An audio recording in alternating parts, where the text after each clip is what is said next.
Mr. President, I'm really thrilled and honored to welcome you in East Jerusalem at Augusta Victoria Hospital. On behalf of the East Jerusalem Hospital Network and on behalf of the Lutheran World Federation, the owner of this hospital and this beautiful compound. Your gesture, Mr. President, is very important to the Palestinian people in East Jerusalem and throughout the West Bank and Gaza, and especially for the East Jerusalem Hospital Network. Not only you are bringing hope to thousands of Palestinian patients, but also you are bringing hope to the eastern part of this city, a key component of a long and just peace. You know, Dr. Biden and yourself are champions of great humanitarian deeds, and today you are doing this again by supporting our hospitals. Our hospitals are integral to the Palestinian healthcare system, delivering specialized services, highly qualified, high-quality services, treating millions of Palestinians in West Bank, Gaza, and in East Jerusalem. Those patients coming to our hospitals are suffering from complicated illnesses, cancers, and really they find refuge only in our East Jerusalem hospitals. East Jerusalem Hospital also have been playing an important role, historical role, in the development and the capacity building of the Palestinian healthcare system. And we are willing to continue playing this role to make the life of our Palestinian people better, healthier, and the healthcare accessible. Mr. President, your historical visit to East Jerusalem and Augusta Victoria is a courageous statement of support for the Palestinian people and a genuine call for peace in the Middle East and in the Holy Land, starting from East Jerusalem. You know, Mr. President, we Palestinians are same like Americans. Americans have their own American dream for which they have worked hard and they are living. And we have our own dream that we want to achieve. And for this, we need hope, justice, freedom, and support from friends like you in America and all over the world. Again, Mr. President, thank you for the support you are giving us today and tomorrow through your teams on the ground. And especially I would like to thank your teams here and in Washington, D.C. who continue to support our East Jerusalem Hospital. We are extremely, extremely happy to have you, and you are most welcome, Mr. President. Thank you. Thank you for coming. Thank you. Thank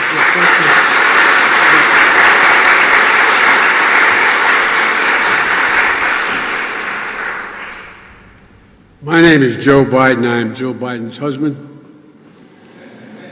She has been here twice before me. And before I began, I'd like to say that you know the old expression, hope springs eternal. My background and the background of my family is Irish American. And we have a long history of not fundamentally unlike the Palestinian people with Great Britain and their attitude toward Irish Catholics over the years, for 400 years. But my colleagues, when I was a U.S. Senator, used to always joke with me that I was always quoting Irish poets when I was on the floor of the Senate. And they thought I did it because I'm Irish. That's not the reason I did it. I did it because they're the best poets in the world. And there's a great poem from the Cure of Troy, a paragraph. It goes like this, and it's classically Irish, but it also could fit Palestinians. It says, history teaches us not to hope on this side of the grave, but then, once in a lifetime, that longed-for tidal wave of justice rises up, and hope and history rhyme. Hope and history rhyme. It is my prayer that we're reaching one of those moments where hope and history rhyme. Are there any nurses in the room? Because if they're not, I'm going home. If there are any angels in heaven, No, I'm meaning this sincerely from the bottom of my heart. My wife and daughter were killed, and my boys were trapped in a vehicle for 3 hours when a tractor trailer hit them. The doctors saved their lives, but the nurses made them want to live, cared for them every day, knew when they were ready and when they weren't ready. I was making a speech, and I had a terrible headache. Excuse me, a terrible headache. And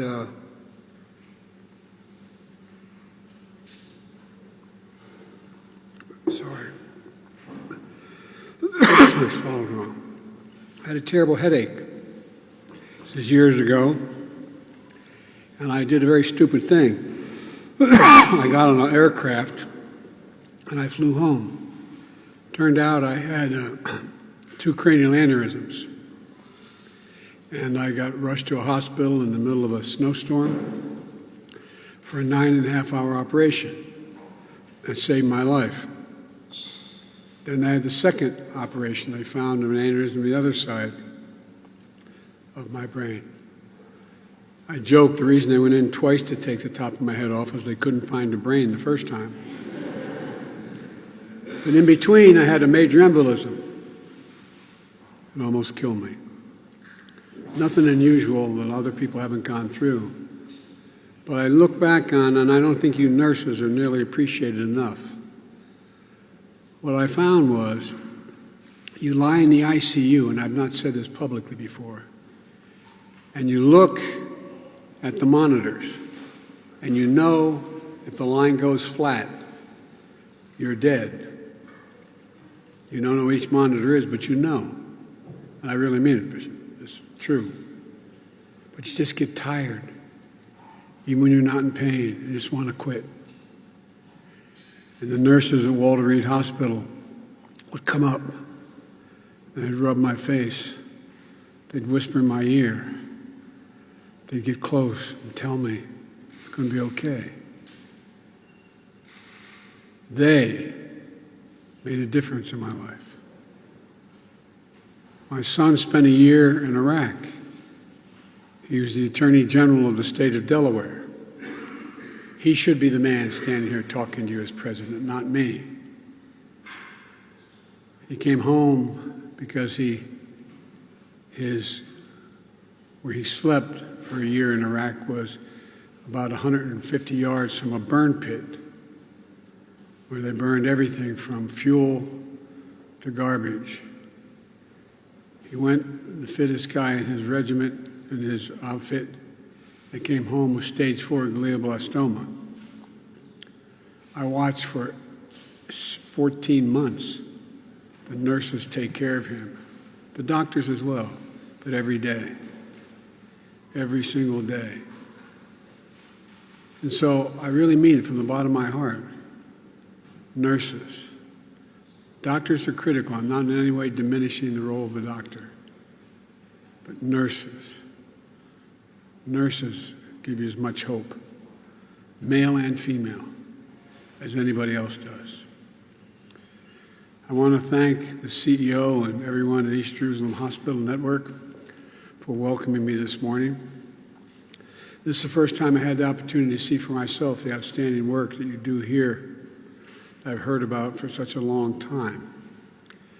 My wife, Jill, visited in both 2010 and 2016, and I'm honored to be able to see firsthand the service and the quality of care you provide the Palestinian people. These hospitals are the backbone of the Palestinian healthcare system. People turn to you in their moment of need, as you well know, with their children who are sick, with a loved one who's injured. When they get that cancer diagnosis, the most feared word, I think, in all languages is when the doctor looks at you and says, it's cancer. They don't know what to do. You not only care for them, you guide them. It's the same people all over the world. In that moment, all that matters is you have someone that you can turn to and radiates hope and help. That's why the United States, through the Agency for International Development, has been proud to support this network of hospitals with $85 million since 2014. It's part of our commitment to support health and dignity to the Palestinian people. Maybe the most overused word in the English language for the Irish is dignity. My dad used to say, everyone, no matter what their circumstance, is entitled to be treated with dignity. Dignity. And dealing with the COVID-19 pandemic took a hard toll here, as it did in so many communities around the world. So today, I'm pleased to announce the United States is committing an additional $100 million to support these hospitals, your staffs, and that work for the Palestinian people. This is a multi-year commitment on both resources and expertise.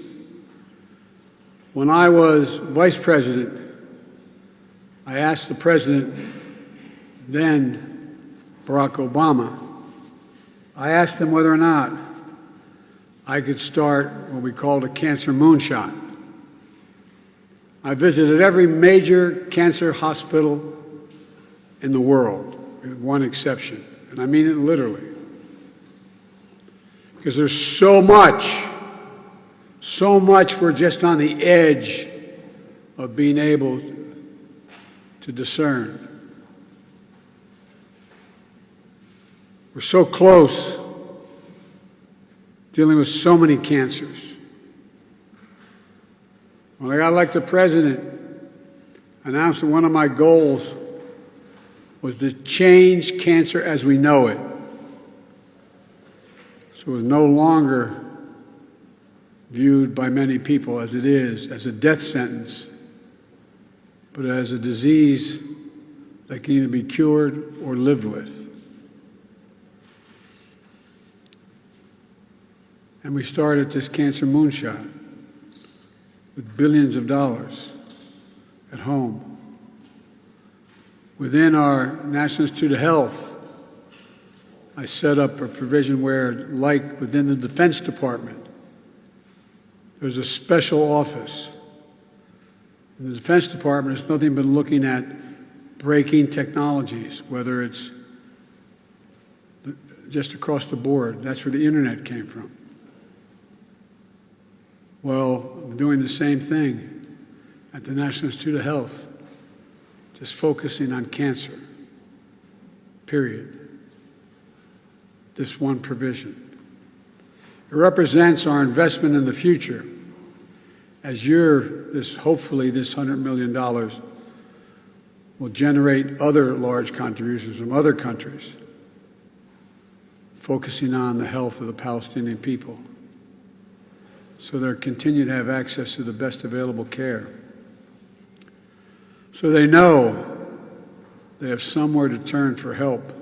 They have navigators that can help them through the process.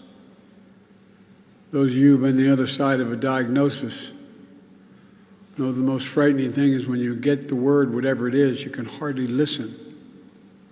You need a navigator. You need someone to help you walk through the pieces, help you figure out how to deal with the treatment you're going to have once you're out of the hospital and need treatment.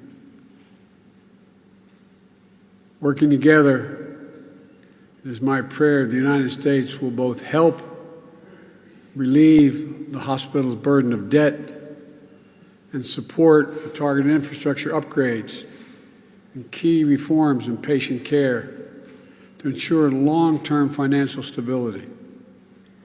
We also welcome the $25 million contribution from the UAE, and I encourage other nations around the region and around the world to step up as well with their own contributions to support the vital work that's being done here. Palestinians and Israelis deserve equal measure of freedom, security, prosperity, and dignity.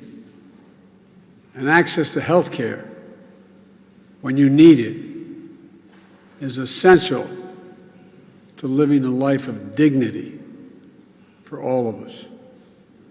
The United States will continue to work with the Palestinian leadership, with the government of Israel, and with all our international partners to ensure the East Jerusalem's hospital network retains sustainable, remains available, and is able to provide high-quality care the Palestinian people deserve.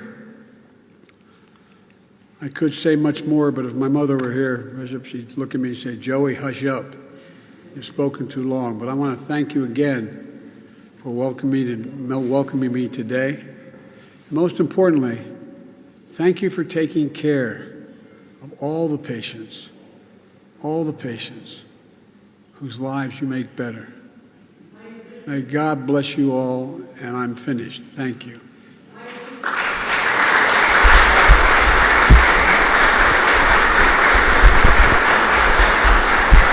If you have a question about hospitals and answers, if you don't, I'll do it privately. I am American Palestinian from New Jersey, Bergen County, and I vote for you. I am a head nurse of Pediatric Intensive Care Unit at Maqasid Hospital. Thank you for your support, but we need more justice, more dignity, and thank you.